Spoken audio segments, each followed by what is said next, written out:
Hi friends, welcome to our channel. So ఈ వీడియోలో వచ్చేసి మనము 10th class Telugu important bits గురించి అయితే చూద్దాము. ఇది ఏపీటీఎస్ ఇద్దరికి ఉపయోగపడుతుంది. ఎందుకు అనంటే తెలుగులో గ్రామర్ పార్ట్ అందరికీ సేమ్గా ఉంటుంది కాబట్టి లెసన్స్ కవులు చేంజ్ ఉండొచ్చు, కానీ బిట్ బ్యాంక్ అంటే ఈ సందులు సమాసాలు ఇవన్నీ గ్రామర్ పార్ట్ మొత్తం ఇద్దరికి సేమ్ ఉంటాయి కాబట్టి ఇది ఏపీటీఎస్ వాళ్ళకి ఉపయోగపడుతుంది. 10th క్లాస్ వాళ్ళ కోసం తయారు చేసినటువంటి గవర్నమెంట్ పేపర్ కాబట్టి ఇలాంటి బిట్స్ మనకు కాంపిటేటివ్ ఎగ్జామ్స్లో రావడానికి ఎక్కువగా ఛాన్సెస్ ఉంటాయి కాబట్టి ఈ వీడియో అయితే చేయడం జరుగుతుంది. కాబట్టి మరి లేట్ చేయకుండా వీడియోలోకి వెళ్ళినట్లయితే, ఇల్లు తిరిగి అన్నం సేకరించుకోవడం అనేటటువంటి అర్థాన్ని ఇచ్చేటటువంటి పదం కనుక మనం చూసుకున్నట్లయితే కింద 4 ఆప్షన్స్: మానితము, లులితము, వైభాతికము, మధుకరము. సో ఇది ఆన్సర్ వచ్చేసి మధుకరము అయితే ఆన్సర్. ఇల్లు తిరిగి అన్నం సేకరించుకోవడానికి అర్థం ఏంటంటే మాధుకరం. సచివులు రాజు గెలుపు కోసం మంత్రాంగం చేస్తారు. సో ఇందులో సచివులు అనగా మంత్రులు, అయితే మంత్రులు రాజు గెలుపు కోసం మంత్రాంగం చేస్తారు. నెక్స్ట్ వచ్చేసి ఇల్లు, గృహం అను సమానార్థక పదాలు ఉన్నటువంటి పదం ఏంది అని అంటే మందిరం. మందిరం అంటే ఇల్లు, గృహం.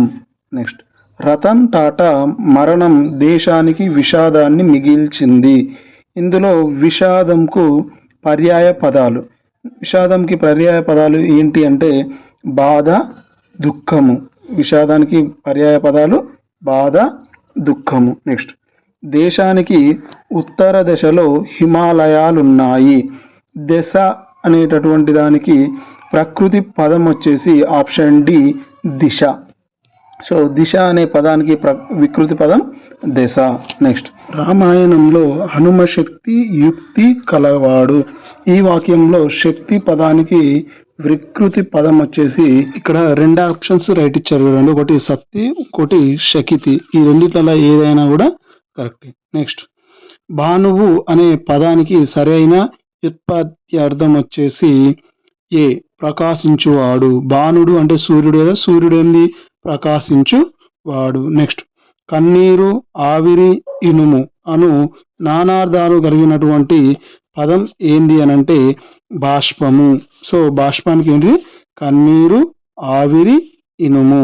ఉత్తమురాలు అనేటటువంటి సంధి పేరు. ఉత్తమురాలుకు ఏ సంధి వస్తుంది అని అంటే రుగాగమ సంధి.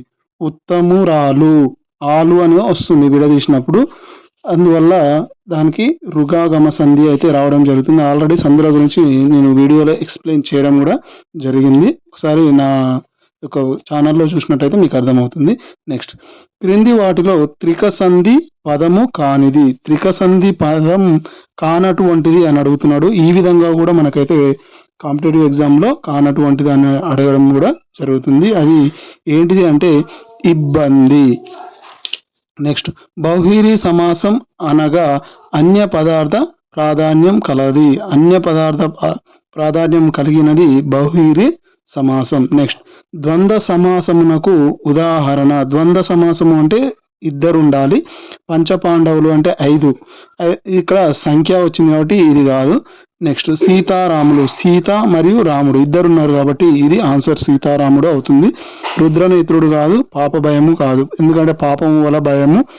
నెక్స్ట్ రుద్రము వంటి అంటే రక్తము వంటి నేత్రములు కలవాడు అని చెప్పేసి వస్తుంది కాబట్టి అవి 3 కావు. ఆన్సర్ వచ్చేసి సీతారాములు. నెక్స్ట్ 7వ గుణముగా ఒక్క గురువే ఉండే వృత్త పద్యం వచ్చేసి శార్దూలము.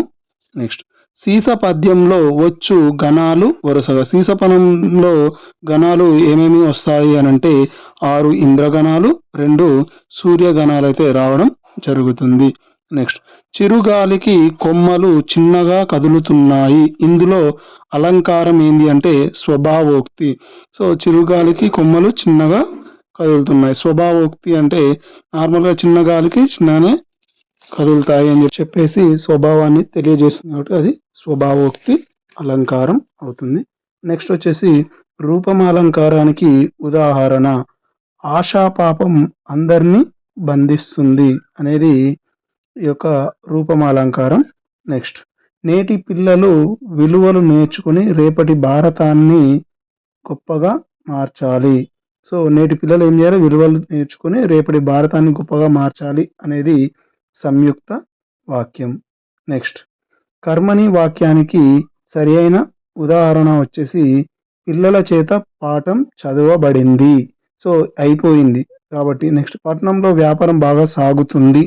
సాగుతుంది అనేది కంటిన్యూ అవుతుంది కాబట్టి అది కాదు. నెక్స్ట్ పిల్లలు పరీక్ష రాశారు, అది కూడా అయిపోయింది. పిల్లల చేత పాఠం చదవబడింది, చేత వచ్చింది కాబట్టి కర్మని అంటే ఒకరి చేత జరిగింది కాబట్టి పిల్లలు పాఠం చదివారు. జస్ట్ ఇది నార్మల్. సో పిల్లల చేత చదవబడింది అంటే కర్మ జరిగింది కాబట్టి కర్మని వాక్యానికి ఉదాహరణ పిల్లల చేత పాఠం చదవబడింది. ఓకే ఫ్రెండ్స్, ఇది 10th క్లాస్కి సంబంధించినటువంటి బిట్ బ్యాంక్. సో ఇది ఈ వీడియో. మరి ఇంకా ఏమైనా డౌట్స్ కనుక ఉంటే తప్పకుండా కామెంట్ సెక్షన్లో కామెంట్ చేయండి. అదేవిధంగా ఈ వీడియోకి లైక్ చేసి మీ యొక్క ఫ్రెండ్స్ తోటి షేర్ చేసుకోండి. Thank you for watching.